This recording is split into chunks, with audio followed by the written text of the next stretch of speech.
ఓం నమః శివాయ. ఓం నమో నారాయణాయ. కర్మ నివారణ నరదృష్టి నివారణ కాల భైరవాయ నమో నమః. ఓం మహాదేవ్యై చ విద్మహే విష్ణుపత్ని చ ధీమహి తన్నో మహాలక్ష్మి ప్రచోదయాత్. హరి ఓం. శశి ఛానల్కి స్వాగతం. చూస్తున్న వీక్షకులకు ప్రేక్షకులకు ప్రియ కాళ భైరవ భగవద్బంధులకి స్వాగతం పలుకుతూ మమ్మల్ని ఎంతగానో ఆదరిస్తూ ఉండబడినటువంటి ప్రియ సోదర సోదరీమణులు అందరికీ కూడా రాఖీ పూర్ణిమ శుభాకాంక్షలు. అలాగనే యావత్ భూమండలంలో ఉండబడిన వారందరికీ కూడా వరాలు ఇచ్చేటువంటి వరలక్ష్మీదేవి అమ్మవారి యొక్క శుభాకాంక్షలు ఆశీస్సులు. మనకు శ్రావణ మాసం అనగానే లక్ష్మీదేవి అమ్మవారి యొక్క ఆశీస్సులు అందరము మనం ప్రయత్నం చేస్తూ ఉంటాం. ఈ సంవత్సరము 3వ శుక్రవారం రోజు అనగా పూర్ణిమకు ముందు రోజు వచ్చే శుక్రవారం రోజు మన వరలక్ష్మి వ్రత పూజా కార్యక్రమాలు ఆచరింప చేసుకోవాలని చెప్పి మనకు జ్యోతిర్విజ్ఞానం తెలియజేస్తుంది. ఆ కలియుగ కాలంలో కాసు మీద జీవన విధానం ఉంటుంది కనుక ఐశ్వర్యాన్ని లక్ష్మీ కటాక్షాన్ని అందరిపైన చల్లగా ప్రసాదించాలని మనసారా కోరుకుందాం. 1/8/2025 15/8/2025 వరకు పుట్టినటువంటి వారందరికీ కూడా ముందస్తుగా జన్మదిన శుభాకాంక్షలు. గతంలో వివాహం చేసుకున్న వారికి వివాహ వార్షికోత్సవ శుభాకాంక్షలు. ద్వాదశ రాశుల్లో గ్రహ గమనాల్ని ఒకసారి వీక్షింపచేద్దాం. మిథున రాశిలో దేవగురు బృహస్పతితో కలిపి శుక్ర భగవానుడు 12 సంవత్సరాల తర్వాత సంచార స్థితి. కర్కాటక రాశిలో బుధాదిత్య రాజయోగము, రవి మరియు బుధుడు. సింహరాశిలో కేతు సంచార స్థితి. కన్యరాశిలో కుజ భగవానుడు సంచార స్థితి.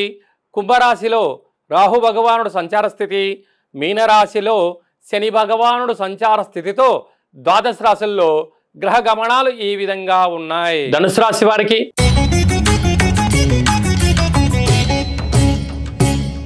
ఈ వరలక్ష్మి వ్రతం పండగ సందర్భంగా ఎలాంటి విధులను పాటించాలో ఈ వీడియోలో సవివరంగా సంపూర్ణంగా తెలుసుకుందాం. ధనుసు రాశిలో ఏ నక్షత్రాలు వస్తాయి అనగా మూలా నక్షత్రంలోని 4 పాదాలు, పూర్వాషాఢ నక్షత్రంలో 4 పాదాలు, ఉత్తరాషాఢ నక్షత్రంలో 1 పాదం కలిపితే ధనుసు రాశి. రాశాధిపతి దేవగురు బృహస్పతి. చాలామందికి పుట్టినటువంటి కాల సమయంలో డేటా బర్తులు సక్రమంగా లేని కారణం చేత పేరు యొక్క మొదటి అక్షరాన్ని అనుసరిస్తూ రాశిని తెలుసుకునే ప్రయత్నం చేద్దాం. ఏ, యో, బా, బి, బు, ధా, బా, డా, బే అక్షరాల వారందరూ కూడా ధనుసు రాశి జాతకులే. వీరికి తృతీయంలో రాహు సంచార స్థితి ఉండడం వలన అన్నదమ్ముళ్లతో, అక్కా చెల్లెలతో, తల్లిదండ్రులతో పార్ట్నర్షిప్ వ్యవహార కార్యక్రమాలు ఆచరింపజేసే వారందరితో ఎంతో జాగ్రత్తగా ఉండాలని జ్యోతిర్విజ్ఞానం తెలియచేస్తుంది. కానీ ధనుసు రాశి వారికి శత్రువులు ఎక్కడో ఉండరు. ఇంట్లోనే ఉంటూ నీ రూపాయనే తింటూ నీతోనే పనులు చేయించుకుంటూ ఉంటారు. ఏ ఒక్క రోజున డబ్బులు ఇవ్వడం మానేశావా, ఏ ఒక్కసారి వాళ్ళు చెప్పిన పని చేయలేదా, ఇమీడియట్లీ వాళ్ళే మీకు శత్రులు అవుతారు. తస్మాత్ జాగ్రత్త. అర్ధాష్టమ శని కారణం వలన మీ జన్మ నక్షత్రం రోజున పూర్ణిమ అమావాస్య తిథుల యందున మౌనం, ధ్యానం, ఆధ్యాత్మిక చింతన చాలా అవసరం. లేకపోతే వాయు ప్రయాణాలు, జల ప్రయాణాలకు వెళ్ళినప్పుడు చాలా ఇబ్బందులు పొంచి ఉన్నాయి. తస్మాత్ జాగ్రత్త. జలగండాలు, వాహనగండాలు, యంత్రాలతో, ఆయుధాలతో, దయచేసి మాటలతో, ఫోన్లు, వాట్సాప్లు, బ్యాంకు లావాదేవీలు ఎంతో జాగ్రత్తగా వాడుకోగలగాలి. లేకపోతే సర్వము పోగొట్టుకునే పరిస్థితి అయ్యే పరిస్థితి చాలా అధికంగా ఉంటుంది. తస్మాత్ జాగ్రత్త. సప్తమ స్థానంలో 12 సంవత్సరాల తర్వాత శుక్ర భగవానుడు గురువుతో కలిసి ఉండడం వలన ప్రేమికులు, భార్యాభర్తలు, పార్ట్నర్షిప్ వ్యవహార కార్యక్రమాలందరూ విందులని, వినోదాలని, ఆధ్యాత్మిక చింతనలో ఉండబోతున్నారు. ఇలాంటి కాలక్రమంలో ఉన్నతమైన జీవితం పొందాలి అనేటువంటి మీ కోరిక మంచిదే. కాకపోతే సమయాన్ని, దానాన్ని చాలా భద్రపరచుకోగలగాలి. అష్టమంలో బుధాదిత్య రాజయోగము కనుక ప్రభుత్వ అధికారులతో చాలా జాగ్రత్తగా ఉండాలి. ప్రైవేట్ రంగాల్లో ఉండబడిన వారు ప్రమోషన్స్ కోసం ప్రయత్నం చేసినట్లయితే స్వల్పమైన ఆటంకాలు ఉండినను మీరేమీ చింతించిన అవసరం లేదు. ప్రభుత్వ ఉద్యోగస్తులు మీరు ఏ ప్రాంతానికైతే ట్రాన్స్ఫర్ కావాలనుకుంటున్నారో 1-2 సార్లు మీరు ప్రయత్నం చేయండి. విజయం మీ సొంతమవుతుంది. ఇలాంటి కాల సమయంలో అమ్మవారికి పసుపు రంగు వస్త్రం చేత అలానే భక్షాలను బొబ్బట్లను నైవేద్యంగా పెట్టగలిగినట్లయితే గ్రహదోషం తొలగి ఐశ్వర్యం ఆనందం ధనుసు రాశి వారి సొంతం అవుతుందని చెప్పి గమనించాలి. మనకు శ్రావణ మాసంలో ముఖ్యమైనటువంటి పండగల గురించి విధి విధానం గురించి క్లుప్తంగా సవివరంగా సంపూర్ణంగా తెలుసుకుందాం. 1వ తారీఖు 8వ నెల 2025 శ్రావణ మాస శుద్ధ అష్టమి. మనకు అష్ట కష్టాలు పోగొట్టడం కోసం అష్ట ఐశ్వర్యాల స్వాగతం కోసము మహాలక్ష్మీదేవితో పాటి ఐశ్వర్య కుబేర కాళభైరవ స్వామిని స్మరణ కుష్మాణ దీపాన్ని ఇంట్లో పెట్టడం వల్ల విపరీతమైన రాజయోగం కలుగుతుందని చెప్పి గుర్తుపెట్టుకోగలగాలి. అలాగనే మనకు 8వ తారీఖున చతుర్థి శ్రావణ 2వ శుక్రవారాన్ని ఇప్పుడు మనము శ్రావణ శుక్రవారం అంటూ ఉంటాం. ఈ సంవత్సరం 3వ శుక్రవారం అవుతుంది కనుక ఈ భూమండలం అంతను కూడా లక్ష్మీదేవి అమ్మవారిని వరలక్ష్మి పూజ చేసుకోవడం, లక్ష్మీదేవి అమ్మవారిని అందరినీ వైకుంఠం నుంచి స్వాగతం పలికే పూజా మహోత్సవ కార్యక్రమంలో పాల్గొందాం. అందరికీ ఐశ్వర్యాన్ని ఆనందాన్ని ప్రసాదించాలని మనసారా లక్ష్మీదేవి అమ్మవారిని కోరుకుందాం. అలాగనే 9వ తారీఖున మనకు శ్రావణమాస పూర్ణిమ. అనగా మనకు శ్రావణమాస పూర్ణిమ రాగానే మనకు శ్రవణ నక్షత్రాలు అవ్వడం వలన రాఖీ పూర్ణిమ అంటారు. అంటే సోదరులకు అన్నదమ్ముళ్లకు అక్కా చెల్లెలకు కట్టేటువంటి రక్షాబంధన శుభముహూర్త కార్యక్రమములను అంటే మనము 84,000 జీవరాశులలో అత్యుత్తమైనటువంటిది మానవ జన్మ. ఈ మానవ యొక్క జన్మలో ఈ యొక్క తల్లి తండ్రి గర్భంలో మనము జన్మించినటువంటి వారమే మనము సోదర సమానంగా భావిస్తూ ఉంటాం.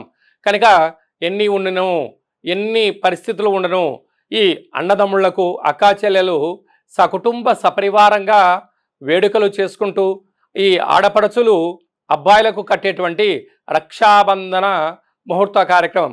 కనుక అందరము మనము హైందవ హిందూ ధర్మశాస్త్ర కార్యక్రమాల్లో పాల్గొందాం, మన ధర్మాన్ని కాపాడుకుందాం. వసుదైవిక కుటుంబం అని ఎలా చెప్పుకుంటూ ఉంటామో మనం అందరము కూడా కుటుంబంలో అందరూ కలిసి ఉండాలని మనకు ఈ సనాతన ధర్మాలు మన పండగలు కేవలం మన హిందూ ధర్మంలోనే ఉంటాయని చెప్పి కూడా గమనించాలి. అదే కాకుండా మనకు యజ్ఞోపవీతము అనగా జంధ్యము అంటే బ్రాహ్మణ వైశ్య క్షత్రియ విశ్వకర్మ పద్మశాలిల ఈ 5 వర్ణాల వారికి యజ్ఞోపవీతం ఉంటుంది. వీరు తప్పకుండా ఆ రోజు జంధ్యాల పండగ అంటారు. యజ్ఞోపవీతాన్ని మార్చుకోగలగాలి. కనుక మనకు వేదం ఏమి చెప్తుందయ్యా అంటే తల్లిని మించిన దైవము లేదు, గాయత్రి మంత్రాన్ని మించిన మంత్రము లేదు అని చెప్తూ ఉంటారు. అందుకే ఆ గాయత్రిని యజ్ఞోపవీతాన్ని మార్చుకొని సూర్య నమస్కారం చేసుకొని కనీసం ఒక 27 సార్లైనా ఇంకొంచెం సమయం వెసలుబాటు ఉంది 108 సార్లైనా గావిత్రి సావిత్రి మహాసరస్వతి త్రిసంధ్య స్వరూపిణి మహాశక్తి స్వరూపిణి దేవి నమో నమః అంటూ ఓం భూర్భువత్స్వః తత్స్వవితుర్వరేణ్యం భర్గో దేవస్య ధీమహి ధియో యో నః ప్రచోదయాత్ అనేటువంటి అమ్మవారిని స్మరణ చేయడం వలన ఆ గాయత్రీదేవి అమ్మవారి యొక్క కృప కటాక్ష వీక్షణలు కలిగి బ్రాహ్మణులకు శ్రీ గాయత్రీదేవి యొక్క ఆశీస్సులు, వైశ్యులకు కన్యకా పరమేశ్వరి దేవి అమ్మవారి యొక్క ఆశీస్సులు, క్షత్రియులకు కాళికామాత ఆశీస్సులు, విశ్వకర్మలకు శ్రీ పోతులూరి వీరబ్రహ్మ స్వామి గారి యొక్క ఆశీస్సులు, ఆ పద్మశాలిలకు శ్రీ భద్రావతి సమేత భక్త మార్కండేయ స్వామి ఆశీస్సులు పుష్కలంగా ఉంటూ వారు చేస్తున్న వృత్తులలో ఉద్యోగాల వ్యాపారంలో అనంతమైన విజయం కలుగుతుంది అని చెప్పి కూడా గమనించాలి. కనుక మన భారతదేశ సనాతన సాంప్రదాయాలు మనకి ఎంత గొప్పగా మనకు నేర్పించాయో చూడండి. అందుకే మనము తల్లిదండ్రులను గౌరవించడం, సోదరీమణులను మనము కలుసుకోవడము ఈ శ్రావణ మాసంలో ముఖ్యమైన పండుగలుగా గమనించగలగాలి. అలాగనే మీ వ్యక్తిగతమైన జాతకం తెలుసుకోవాలనుకుంటున్నారా? మీ యొక్క పేరు, మీరు పుట్టినటువంటి తేదీ, నెల, సంవత్సరం, పుట్టిన సమయం రాసి ఈ కింద మనకు వాట్సాప్ చేయగలిగినట్లయితే మీరు పుట్టినప్పుడు గ్రహ గమనాలు ఎలా ఉన్నాయి, ప్రస్తుతం ఎలా ఉంటున్నాయి, రాబోయే కాలం ఎలా ఉంటున్నాయో సవివరంగా సంపూర్ణంగా జాతకం రాసి పంపించడం జరుగుతుంది అని చెప్పి కూడా గమనించగలగాలి. అలాగనే చాలామందికి డేట్ ఆఫ్ బర్త్లు లేనటువంటి వారికి పేరు యొక్క మొదటి అక్షరాన్ని అనుసరిస్తూ రాశిని తెలియచేయడం జరుగుతుంది. వీరికి గవల ద్వారా అనగా రమణ శాస్త్రం ద్వారా భూత భవిష్యత్ వర్తమానాన్ని తెలియజేయడం జరుగుతుందని చెప్పి కూడా గమనించగలగాలి. అందరికీ శుభం, జయం, లాభం కలగాలని కోరుకుంటూ మహాలక్ష్మీదేవి యొక్క ఆశీస్సులు అందరిపైన ఉండాలని కోరుకుంటూ చిన్న ఆశీర్వచనం. శతమానం భవతి శతాయు పురుష సతేంద్రియ ఆయుష్యేవేంద్రియే ప్రతిష్టతి. ధనం ధాన్యం బహుపుత్రలాభం శత సంవత్సరం దీర్ఘమాయు. సర్వే జనా సుఖినో భవంతు. లోకా సమస్తా సుఖినో భవంతు. సర్వం శ్రీ మహాలక్ష్మీదేవతార్పణమస్తు. హరి ఓం. ఈ వీడియో మీకు నచ్చినట్టయితే లైక్ చేయండి, షేర్ చేయండి. మా శశి ఛానల్ని సబ్స్క్రైబ్ చేసుకోండి. ఆధ్యాత్మిక భక్తి సమాచారాన్ని భగవద్బంధులకు, మిత్రులకు, స్నేహితులకు చేరవేయండి. హిందూ ధర్మాన్ని కాపాడండి.